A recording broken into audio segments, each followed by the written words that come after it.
राम राम मंडळी, मी तुमचा ताना जक्के आणि तुम्ही पाहत आहात ताना जक्के यूट्यूब चॅनल। तर मंडळी, सध्या संपूर्ण महाराष्ट्राच्या नजरा एकाच मोठ्या घडामोडीकडे लागल्या आहेत।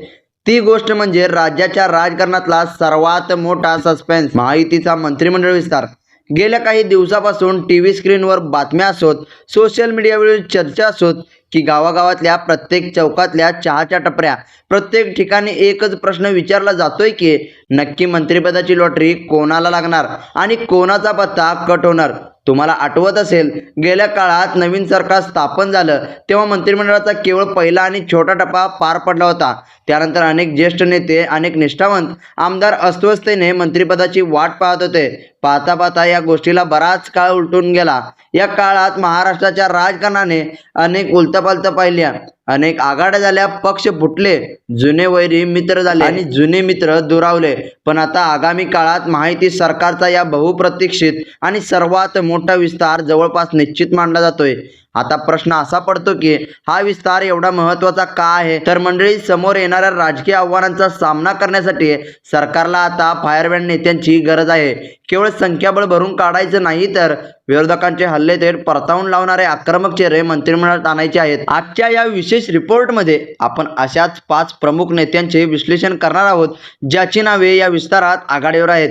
पण मंडळी, या संपूर्ण विस्तारात सर्वात जास्त चर्चा कोणाची असेल तर ती म्हणजे बहुजन समाजाचा बुलंद आवाज, माननीय आमदार गोपीचंद पडळकर यांची। चला तर मग वेळ न घालवता पाहूया कोणता नेता काय ताकद घेऊन येतोय। पहिलं नाव आहे धनंजय मुंडे। मंडळी, आपल्या यादीतील पहिलं वजनदार नाव म्हणजे राष्ट्रवादी काँग्रेसचे दिग्गज नेते धनंजय मुंडे। राजकारण म्हटलं की चढ उतार आलेच, पण संकटाच्या राखेतून फिनिक्स पक्षाप्रमाणे पुन्हा गरुड झेप घेण्याची ताकद ज्या मोजक्या नेत्यामध्ये आहे, त्यातलं सर्वात आघाडीचं नाव म्हणजे धनंजय भाऊ। उत्तम वक्तृत्व, अफाट संघटन कौशल्य आणि दांडगा जनसंपर्क ही त्यांची सर्वात मोठी ताकद आहे। मधल्या काळात त्यांच्यावर अनेक राजकीय आणि वैयक्तिक संकट आली, वादळ आली, पण वाघ 2 पावलं मागे सरकला म्हणजे तो हरला असं होत नाही। ती मोठ्या शिखराची तयारी असते। धनंजय मुंडे यांना मंत्रिमंडळात घेणं ही महायुतीची आणि विशेषतः अजित पवार गटाची सर्वात मोठी गरज मानली जात आहे। त्यांचं पहिलं कारण म्हणजे त्यांचा प्रशासकीय कामाचा झपाटा। सामाजिक न्याय आणि कृषी मंत्रालय सांभाळताना त्यांनी आपल्या कामाची छाप पाडली होती। मंत्रालयात फाईल्स अडकावून न ठेवता थेट निर्णय घेण्याची त्यांची पद्धत प्रसिद्ध आहे। दुसरं कारण म्हणजे मराठवाड्याचा बुलंद आवाज। बीड जिल्ह्यासह संपूर्ण मराठवाड्यात धनंजय मुंडेंचा शब्द मानणारा मोठा वर्ग आहे। शेतकरी असोत, ऊसतोड कामगार असोत की तरुण वर्ग, प्रत्येक घटकांशी त्यांची नाळ जुळलेली आहे। आगामी निवडणुकीच्या तोंडावर मराठवाड्यांचे प्रश्न ताकदीने मांडण्यासाठी धनंजय मुंडेसारखा लोकनेता मंत्रिमंडळात असणं अत्यंत गरजेचं आहे। त्यानंतर आता वळूया दुसऱ्या महत्त्वाच्या नावाकडे, अहिल्यानगरचे तरुण आमदार संग्रामभैया जगताप। मंडळी, संग्राम जगताप हे महाराष्ट्राच्या राजकारणातील अत्यंत संयमी, अभ्यासू आणि चाणक्य नेतृत्व म्हणून ओळखले जातात। जगताप घराण्याची अहिल्यानगरच्या राजकारणातील पकड सर्वश्रुत आहे। संग्राम जगताप हे केवळ भाषणे देणारे नेते नाहीत, तर थेट मैदानात उतरून काम करणारे विकासप्रिय आमदार आहेत। सलग निवडणुका जिंकून त्यांनी स्वतःची राजकीय क्षमता सिद्ध केली आहे। अहिल्यानगर जिल्ह्यासारख्या राजकीयदृष्ट्या संवेदनशील भागात महायुतीची पकड मजबूत ठेवायची असेल तर संग्राम जगतापांसारखा तरुण आणि सर्वसमावेशक चेहरा पुढे आणणं गरजेचं ठरतं। अजित पवार गटाकडून संग्रामभैयाच्या नावाची जोरदार चर्चा आहे। त्यांना मंत्रिमंडळात संधी देऊन जिल्ह्याला विकासाची नवी दृष्टी देण्याचा महायुतीचा प्रयत्न सुरू आहे। त्यानंतर मंडळी, आता आपण जाऊया तिसऱ्या नावाकडे। या विस्तारात ज्या तिसऱ्या नावाची जोरदार चर्चा आहे ते नाव म्हणजे हिंगोलीचे शिवसेनेचे आमदार संतोष बांगर। संतोष बांगर म्हटलं की डोळ्यासमोर येतं ती म्हणजे त्यांची कडक भाषा आणि आक्रमक काम करण्याची पद्धत। उपमुख्यमंत्री एकनाथ शिंदे यांच्या अत्यंत जवळचे आणि निष्ठावान म्हणून ओळखले जातात। शिवसेनेतील राजकीय घडामोडींच्या काळात एकनाथ शिंदे यांच्या पाठीशी ढाल म्हणून उभे राहणाऱ्या नेत्यामध्ये बांगर आघाडीवर होते। आपल्या मतदारसंघातील जनतेवर किंवा कार्यकर्त्यावर अन्याय झाला तर थेट प्रशासकीय अधिकाऱ्यांच्या कॅबिनमध्ये जाऊन जाब विचारण्याची त्यांची शैली नेहमीच चर्चेत राहते। मराठवाडा पट्ट्यात पक्षाची ताकद ताकद टिकवून ठेवण्यासाठी आणि कार्यकर्त्यामध्ये उत्साह भरण्यासाठी संतोष बांगर यांना मंत्रिमंडळात संधी मिळण्याची दाट शक्यता व्यक्त केली जात आहे. आता वळूया अशा एका नावाकडे ज्याच्या भूमिकेने राजकारणात नेहमीच वेगळा प्रभाव पडला आहे. ते म्हणजे आमदार बच्चू कडू. दिव्यांग, शेतकरी, मजूर आणि निराधारांच्या हक्कासाठी थेट मंत्रालयात धडक देणारा आणि रस्त्यावर उतरून संघर्ष करणारा नेता म्हणून बच्चू कडू यांची ओळख आहे. संपूर्ण महाराष्ट्रात त्यांच्या पाठीशी असणाऱ्या कार्यकर्त्यांचा वर्ग मोठा आहे.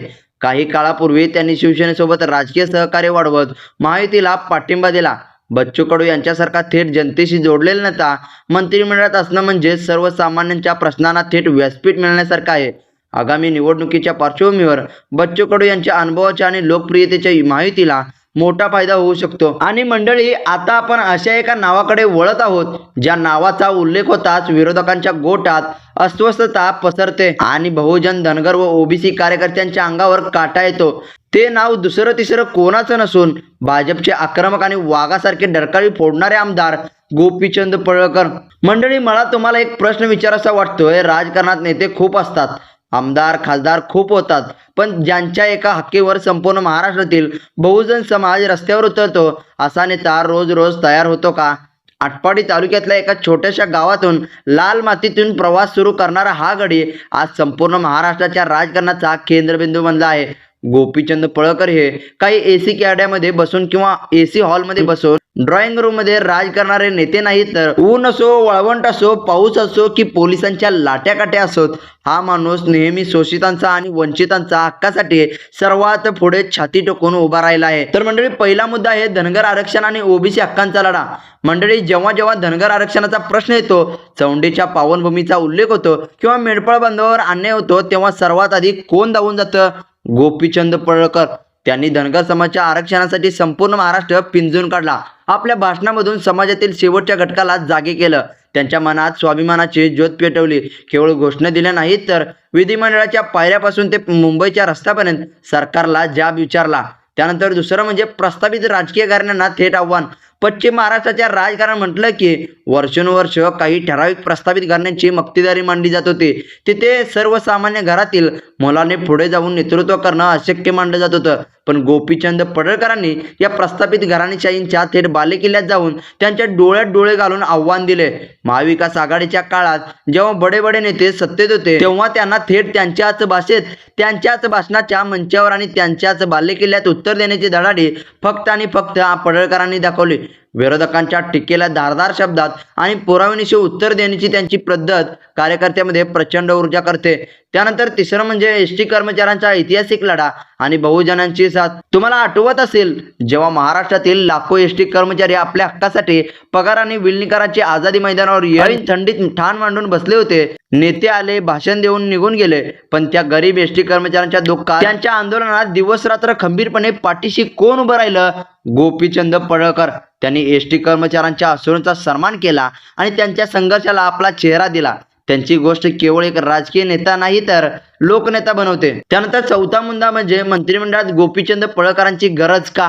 मंडळी, आता मुख्य मुद्द्यावर येऊयात. महायुती सरकारला या मंत्रिमंडळ विस्तारात गोपीचंद पडळकरांना मंत्रिपद देणं केवळ ऐच्छिक राहिलेलं नाही, तर ती राजकीय गरज बनली आहे. ओबीसी व बहुजन समाजाचे प्रतिनिधित्व. महाराष्ट्रात ओबीसी आणि बहुजन समाज राजकीय दृष्ट्या अत्यंत निर्णायक आहे. पडळकरांना मंत्रिपद देऊन भाजप आणि महायुती संपूर्ण महाराष्ट्रातील ओबीसी बांधवांना एक अत्यंत कडक आणि सकारात्मक संदेश देऊ शकते. पश्चिम महाराष्ट्रातील राजकीय समतोल. सांगली, सातारा, सोलापूर आणि संपूर्ण पश्चिम महाराष्ट्रात प्रस्थापित नेत्यांना शह देण्यासाठी पडळकरांसारखा मास लिडर सत्तेच्या चाबकासारखा मैदानात असणे महायुतीसाठी गेम चेंजर ठरेल. विरोधी बाकावरील हल्ले परतवून लावणे. विधानसभेत असो वा टीव्ही डिबेटमध्ये विरोधकांच्या आक्रमकतेला त्यांच्या आक्रमकतेने उत्तर देण्यासाठी पडळकरांसारखा फायरमॅन नेत्यांची कॅबिनेटमध्ये गरज आहे. म्हणूनच मंडळी, या संपूर्ण विस्तारात जर कोणाची लॉटरी सर्वात खणखणीत, सर्वात धनाकेबाज, सर्वात दणकेबाज आणि विरोधकांची झोप उडवणारी ठरणार असेल, तर ती म्हणजे गोपीचंद पडळकर यांचीच. समारोप आणि प्रेक्षकांना आव्हान. तर मंडळी, हा होता महायुती सरकारचा आगामी संभाव्य मंत्रिमंडळ विस्ताराचा आमचा विशेष मेगा रिपोर्ट.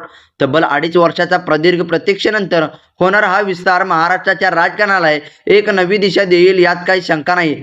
धनंजय मुंडे, संग्राम जगताप, संतोष बांगर आणि बच्चू कडू आणि विशेषतः गोपीचंद पडळकर या नेत्यांचा समावेश या विस्तारात होणे जवळपास निश्चित मानलं जात आहे. आता मंडळी मला तुम्हाला काही प्रश्न विचारायचे आहेत. तुम्हाला काय वाटतंय, गोपीचंद पळकर यांना मंत्रिमंडळात येऊन महत्त्वाचे खाते दिले तर बहुजन समाजाचे प्रश्न सुटायला मदत होईल का? या 5 नेत्यापैकी तुमची आवडती निवड कोणती आणि तुमच्या जिल्ह्यातून किंवा तुमच्या मतदारसंघातून कोणत्या नेत्याला या विस्तारात संधी मिळायला हवी? तुमचं उत्तर, तुमची मतं आणि तुमच्या प्रतिक्रिया खाली कमेंट बॉक्समध्ये खणखणीतपणे नक्की लिहून कळवा.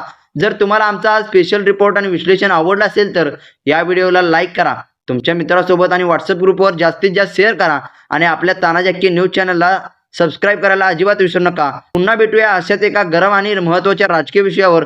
तोपर्यंत जय महाराष्ट्र. राम राम.